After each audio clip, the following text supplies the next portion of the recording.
This episode of the Mode Push podcast is international, baby. Yes, Dan Jimenez all the way across the world joining us to talk a little bit about how crazy the driver market is right now in F1 as we get ready for the Singapore GP that Dan is going to be attending in person.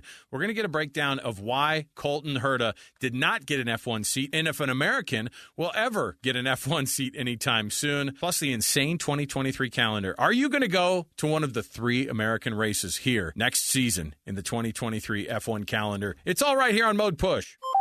Radio check. Loud and clear.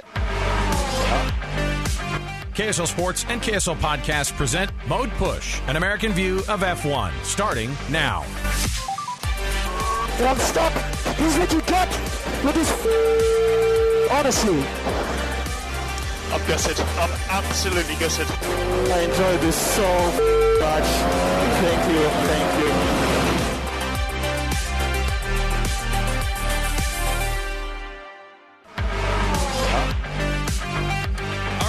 Welcome on in. It's another edition of Mode Push. It's the F1 podcast brought to you by KSL Sports and KSL Podcasts. Alex Keary, one of your hosts, and of course, one of the illustrious hosts, joining us from all the way across the world. Dan Jimenez on the program here with us. Dan, you look sprightly for it being totally opposite time of the day for you. So welcome to the program. Thanks for jumping on all the way across this globe of ours. Yeah, happy to. This is exciting. The countdown is nearing almost a week away from being able to see the lights go out there in Singapore. I'm getting excited. So, is a business trip wrapped up in an F1 race, or is it an F1 race and you snuck a business trip underneath it all? I mean, you can be honest with this group here. Come on. It's just all in one. I'm just trying to take it all in. But yeah, it's a business trip that was strategically timed with when F1 would be in the neighborhood of where we already needed to go. You guys don't even need PR people, I bet, on your team. You just have Dan roll out and give you the answer that is no answer, but at the same time, great answer. That's what you need. Well, you're joining us from, I guess you're in New Zealand now, right? Isn't that where we're at here today? Right. Okay, so you're in New Zealand today. You're going to be in Australia tomorrow. And then Singapore, of course, walking up to the end of next week when you're going to be also wrapping up some meetings there. And then you're going to take in your first F1 race. And so give me an idea, because you consume F1 like I do, I think. Maybe a little bit more of a clip because I still live in the mainstream sports news kind of for the most part. But what is it like from an international level? I bet when you get to Australia, New Zealand, there's a lot of footy news, but that's an F1 part of the world. They have, of course, the Australian Grand Prix down there, and then it's just everywhere else in the world seems to love F1 as we're kind of getting into it more and more as Americans. Yeah, it's been interesting talking to some folks, just running into other people that are kind of traveling and have run into people that are also going to the Singapore race that are, just traveling through New Zealand, Australia right before. Talking to just New Zealand folks, Kiwis here, that their kids do karting and their family loves F1. It's feels really just kind of common around here, much more than in the U.S. Like just anyone I talk to, oh yeah, they know about Formula One. They know the race is coming up in Singapore. They have a favorite driver. So that's been really cool to talk to the locals about that and see how prevalent it is here. Well, when we last left the listeners here, we went over the Italian Grand Prix, and then, of course, we jumped into some just kind of history of F1. We're still going to do a little bit of a historical side mixed with some of the news of what's going on. So let's start off first with this insane couple of things in next season, because this time of year, even though we are smack dab in the middle of a championship race, although, it seems all but wrapped up for Max Verstappen, there are still seats that have to be figured out for the next year. And this happens every year, right? We call it the silly season in F1, right? Where it's like everybody just going back and forth about who's going to sit in what seat. And what's interesting about this is that fortunes can change immediately. And drivers fall out of favor with teams for whatever reason. Sometimes it's unknown to us. When we last were chatting on this podcast, we were about to have a decision about Colton Herta and whatever his future in F1 was going to be. And that decision came down in a different direction, I think, than all of us maybe expected, because we've seen F1 make exceptions before, and we are not going to see an American driver now in an F1 seat like we were maybe anticipating for Colton Herta. What was the meltdown? Where did the decision end up? And why is he not going to have a seat next year for AlphaTauri? I think is the team that was kind of being thrown around there. Yeah, it is really mind-boggling because, like you said, there's been exceptions in the past. Max Verstappen and Kimi Räikkönen both being examples of guys who joined super early in their careers before they would have had what we would today say is equivalent amount of super license points. And the FIA chose to be rule sticklers. And I just wonder if it is a theme with the FIA right now to say, like, hey, we're never going to bend any rules, because whenever we do, some team ends up getting really upset about it, like they did with the finish to the race last year, and then the finish to the Italian Grand Prix. They're like, nope, we're going to play the rule book. We're going to go exactly by the rules. And so maybe that's what they're doing now. And it just sucks that it kind of the heavy hand comes down on a great opportunity with Colton Herta to bring an American driver into the sport, which I think undoubtedly everyone should agree would be really great for F1 fandom in the U.S. And it was cool to see some different drivers kind of come out in defense of Colton Herta. I think Alexander Rossi, who he himself has had F1 aspirations as an IndyCar driver, came out and with a big long post defending Colton. And hopefully the FIA gets the pressure to review their super license point system, which kind of seems like a black box to the rest of us anyways. Right. Yep. But I think IndyCar in particular should, I think, get more weight than it does compared to some of these other series like Formula E and the other ones that the FIA kind of gives more credit to. So hopefully they reevaluate that, and it gives American drivers a bit more of a fighting chance in the future. So if people are new to the podcast or new to the F1 world or new to both, because I kind of field questions from people who, in my building, they're like, so I've been listening to you guys' Formula One podcast, and I'm like not a Formula One guy. And I said, it's fine. But he's like, I'm learning a lot here. And I think that there might be opportunities here for us to kind of throw out how this thing works. You have 10 teams, 2 drivers per team. Across those 10 teams at any given time, there is a seat, there's always a handful of seats every year out of those 20 drivers that might be on an expiring contract, not performing well, and so you're going to be on an expiring contract because you're not doing well. Guys switching places, kind of mid talks with others. We've seen kind of the rug getting pulled out from under some of these teams, even in the most recent years, by some of the most famous drivers on the grid. So out of these 10 teams and the 2 seats per, what's kind of a look? What's a snapshot into the 2023 season? Where are the seats that are going to be open and the possibilities of us seeing new names in F1 next year?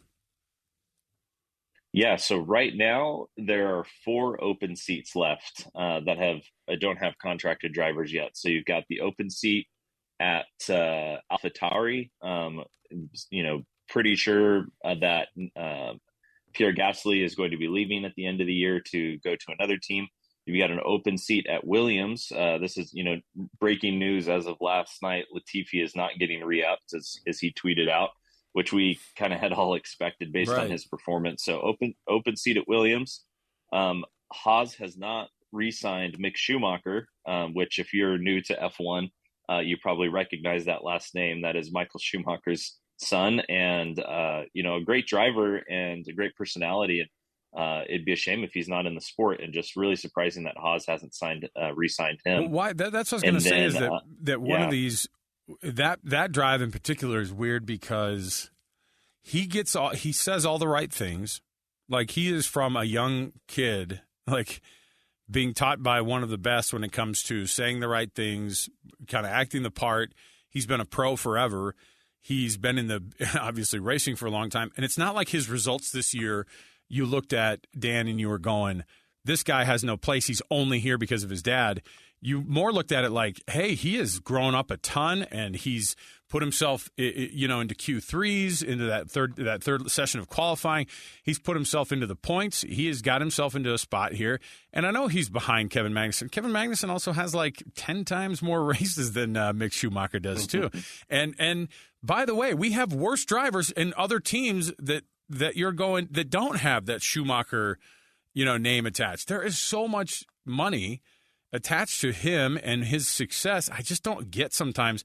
Formula One is such a weird place. It's just like if it doesn't work out, because if he's out, if he does end up not having a seat, the chances of just getting another seat is pretty bad. It's pretty hard. Right. Yeah. For Mick, it would be really tough. It's puzzling because Haas, for the last couple of years have struggled to even get points, and they started out this year strong, and both drivers racked up points early in the season.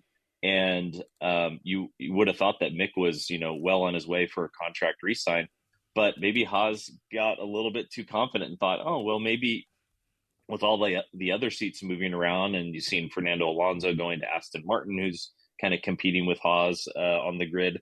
Maybe they thought they could get someone with maybe a bit more experience that could get to the level of Kevin Magnussen right now. Right. And maybe that's just the cutthroat, level of this sport, is that they want performance and they want it now. And they feel like that Mick is just not developing as quick as they thought. But I think on the other side, the seats could shuffle around and Mick could find himself even, in a better spot than Haas. It's just all really strange. You think like that it's would be a match made in heaven, but apparently Haas thinks otherwise so far. Well, it's weird too, because I never understand really the relationship, because he's been a Ferrari Academy guy, and Ferrari said that they're not going to up that situation either. So that's why I'm like, how is Ferrari walking away? How is Haas walking away? How is it that Joe Guan Yu might have a seat in F1 next year and Mick Schumacher wouldn't? That to me is an insane proposition. Yeah, it is really strange. And then on there's one more seat we haven't talked about yet, which is the Alpine seat that Fernando Alonso vacated. That Alpine thought Oscar Piastri was going to take. They thought they had a signed contract. That turned out to not be the case. Right. And Oscar's going to Alpine's kind of main rival, McLaren. And so Alpine's running a test. I think they're taking 4 drivers to a test to evaluate for next season. And leading candidates are Nick DeVries and a few other folks. So it'll be interesting to see where they land. I think that it's probably most likely that Pierre Gasly ends up at Alpine, Nick DeVries ends up at AlphaTauri, and then the open question of Williams and Haas, who's going to be in those 2 seats. When you look at across the board, is F1 are the drivers getting more talented?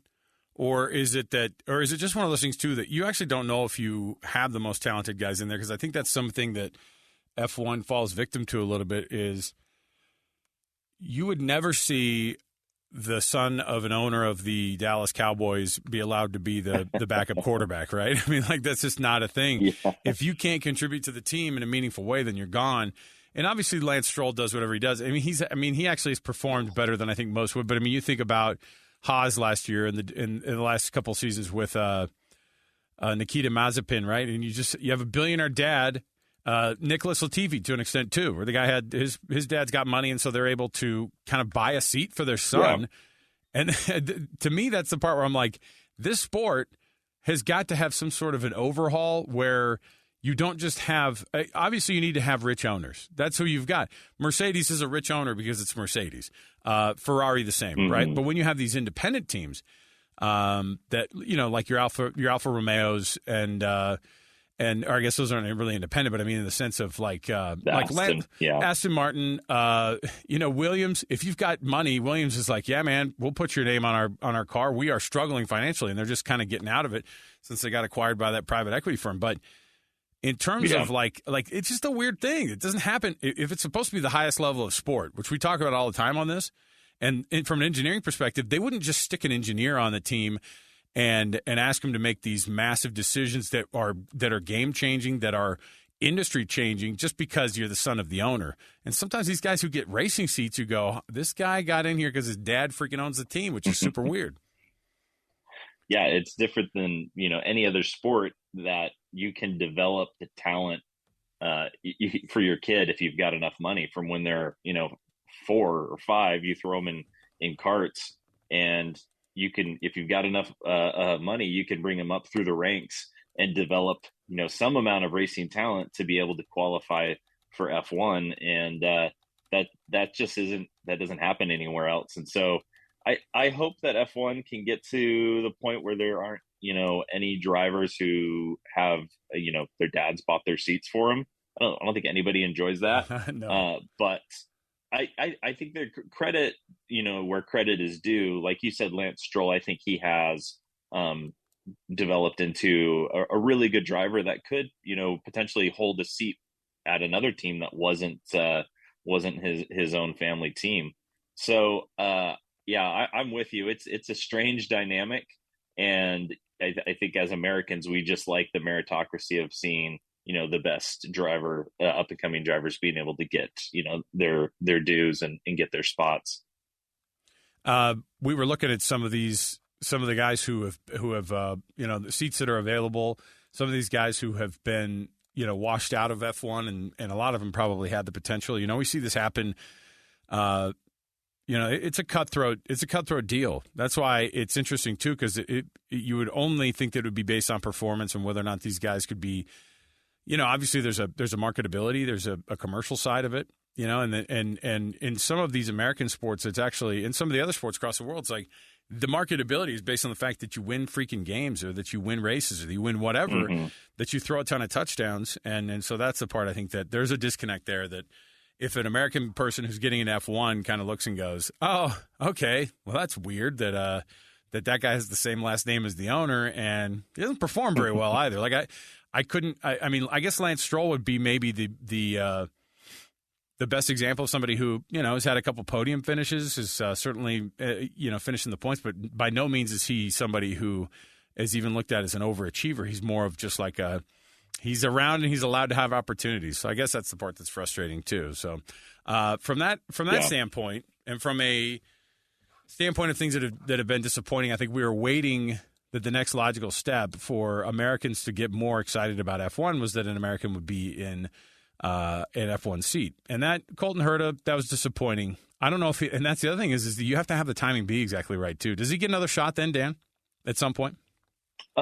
I think so. I think it wasn't a not never. It's just not now. So I think, if he continues to race in IndyCar, and if he can improve in IndyCar, specifically his points finish at the end of the year, like his in the championship standings, that can help increase his points, as well as getting test time with different F1 teams or FP1 time.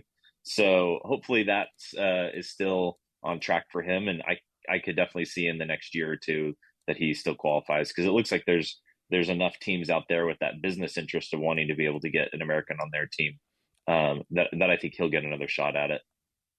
So let's fire up to, since we're looking ahead to 2023, the races that are upcoming for next season, because a lot of has been made this week about, and again, because a lot of the news that goes on during these kind of between weeks of between races, you see a lot of the driver movement happen, because that's when their agents are meeting with people and whatever. Some of that movement happens because the race, these races, are going to be happening in a couple of weeks or whatever. So in this case, we're just over a week away from another race in Singapore, but still some of these things are going back and forth. And something that has popped up in the news this week about F1 has been how insane, although exciting, a 2023 calendar looks for this upcoming World Championship, not this year, but next. There are a lot of cities that have not had Grand Prix before or are coming back to. American editions, of course, that people are excited about. But there's an insane amount of traveling going into next season. I'm sure it's going to be a long one for the drivers in these teams, but it's just making it known that it's an even more worldwide sport. Yeah, it's incredible. 24 races next season is what's coming out on the calendar, and that is the max limit agreed to by the teams.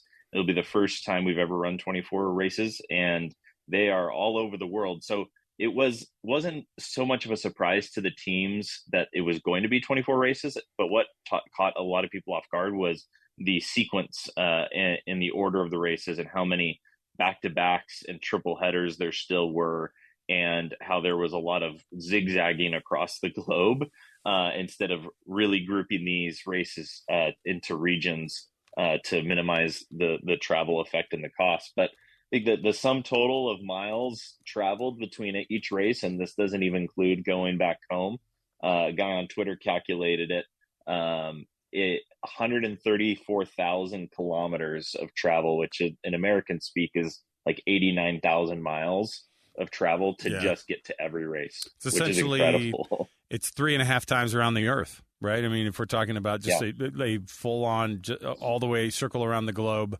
3.5 times. Like you said, and of course they do go back home between some of these races too. Obviously, they're going to try to figure out what's going to be the smartest way to do that. But the logistics of getting teams there and getting teams across the globe is pretty wild to watch them load these things up in these cargo planes. And they run into the same types of things that we do, where it's like, we've had some delays at this airport. We've had this thing. A lot of the, now the drivers and the top brass of these driving teams, obviously they're in private jets chartered. I think it's pretty well known that Max has basically his own plane, right? And then he actually flies around with a lot of his friends that are on the grid too. So some of these guys, he'll say, "Hey, just jump in my plane, throw down $15,000 for fuel." And honestly, it's a really cool setup. I mean, it would be an amazing lifestyle to have, and it's cool when people take pictures and they go, "Max Verstappen's plane is at the Miami International, charter terminal." So across the ones that I think stand out, one, Monaco re-upped for 3 more years. I think people were nervous about that one maybe going away from a historical perspective, so that stays on the calendar. What about new places? What about obviously the Vegas race here in the United States catches a lot of people's attention. And certainly around here, geographically, we look at it as one that we could maybe even end up going to. Yeah, so the 3 new races that they added to the calendar are bringing back Qatar after the first race that they did in 2021. There wasn't a race in Qatar this year because they're getting ready to host the World Cup. And then China's coming back. And then, like you said, the new one added to the calendar is that Las Vegas race towards the end of the season, which is on a back-to-back ahead of Abu Dhabi, I believe, which is just, that flight, Las Vegas to Abu Dhabi, that's a long one. That's over the North Pole. It's those guys are going to be pretty tired, but it's going to be exciting. Las Vegas is probably going to feel a lot like Singapore, being a street race. It'll only be the second night race that on the calendar. Singapore to date has been the only night race. So I think the visual spectacle of it will be amazing, but it presents really interesting kind of engineering challenges when you're on a street course that is roads that are used by buses and, everyone else. These roads are relative to the beautiful tracks that they race on, like in Europe, these roads are in pretty rough condition. And so you'll see it this next coming weekend in Singapore, how much the bumps and the condition of the track play into how fast these cars can go. So I expect to see that at the Las Vegas race as well. So that'll be a unique challenge for them. I look at some of these other races that China has it returning back to the calendar as well.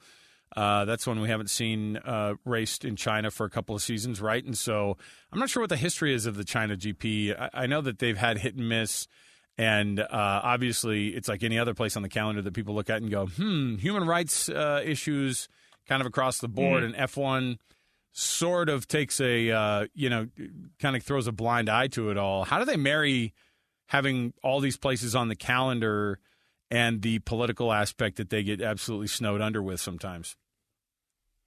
Yeah, you would think that the FIA would try to stay as apolitical as possible, but we saw at the beginning of the year that they canceled that Russian GP pretty quick after Russia invaded Ukraine, and haven't really,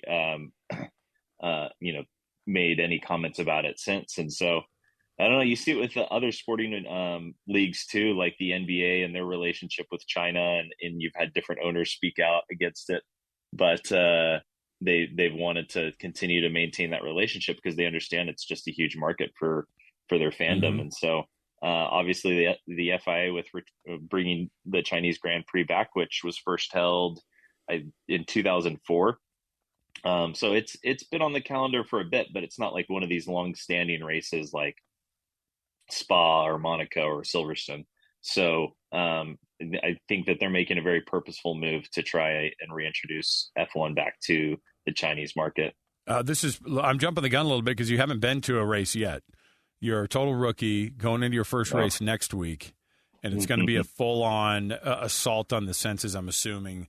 But out of the 3 American races next year on the calendar, You've got Miami within the first 6 races there. That's going to be the front end of May.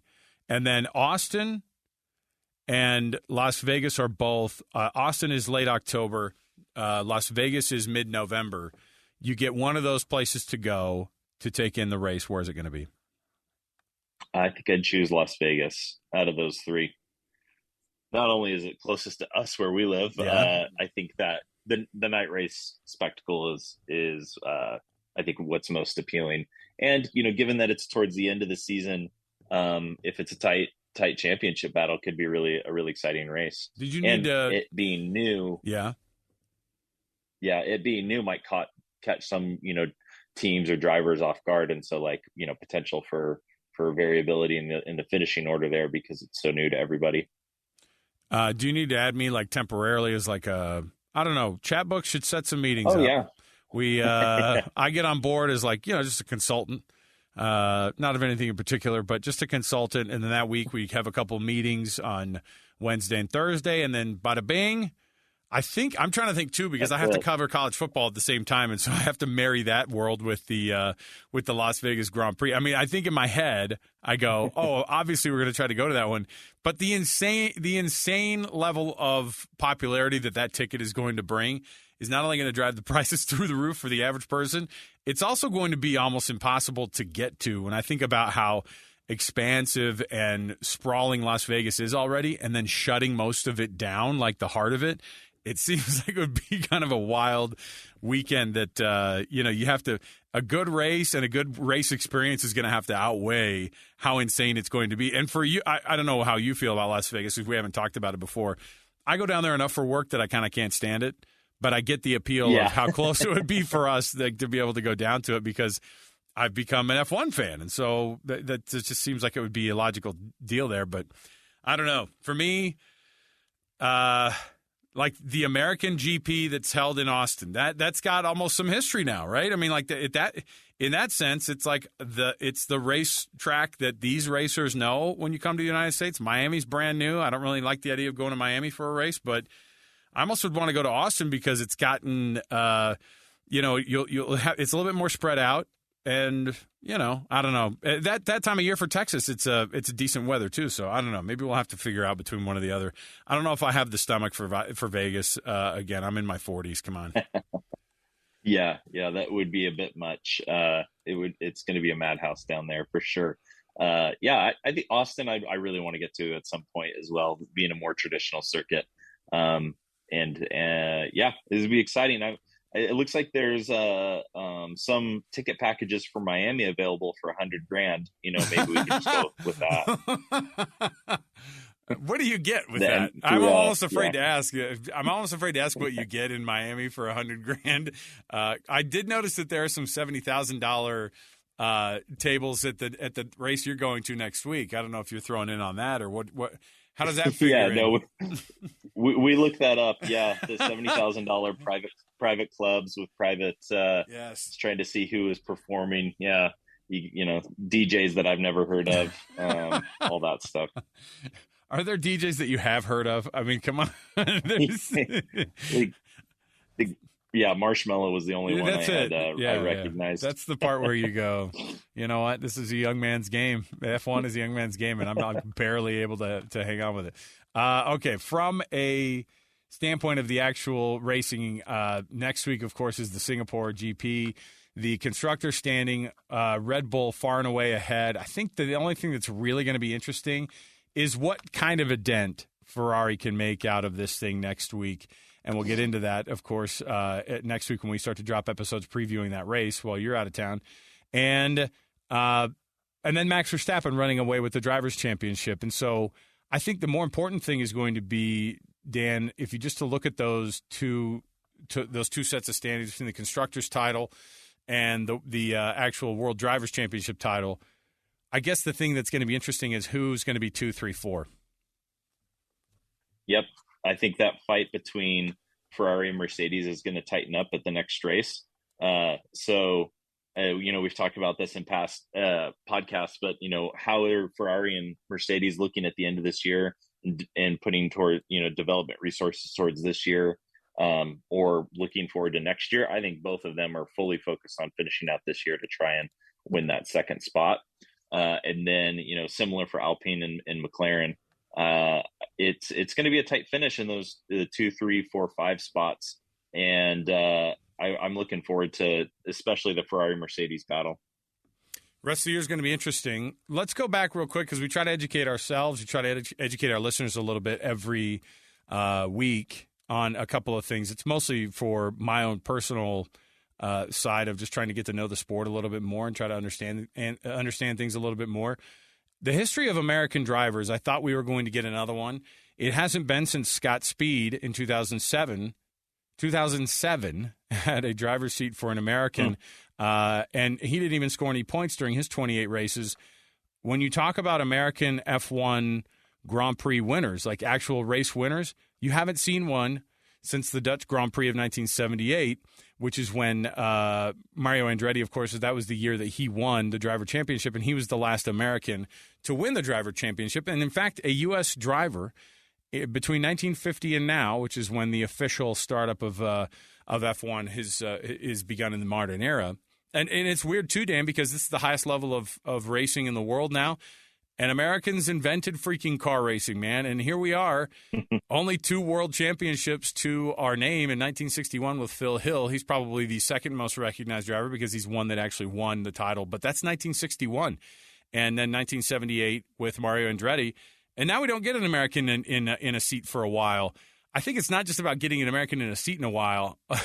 Is there ever going to be an American who wins a GP? Is there ever going to be an American who wins a World Driver Championship again? Or is it just so far out now because Americans are too far behind the 8 ball in terms of being in this sport for very long? Yeah, it's going to take a while to develop that pipeline to even get a driver on the grid and then to get them, the level of talent and then on a team that can win.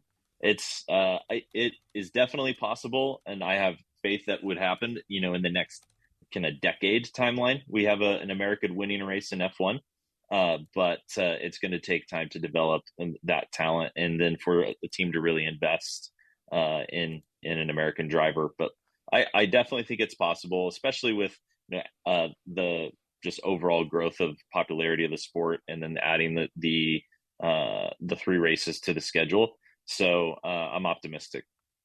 If you look at it across the board, the names that people mostly understand or see, or I think people, if they saw a list of American drivers who have participated in F1 or even raced in races before, names wouldn't even ring a bell, right? I mean, I think there are a lot of folks who you'd go, I'd never heard of that guy, never heard of the guy. This is mostly pre-1970s that you're seeing a lot of the success in there.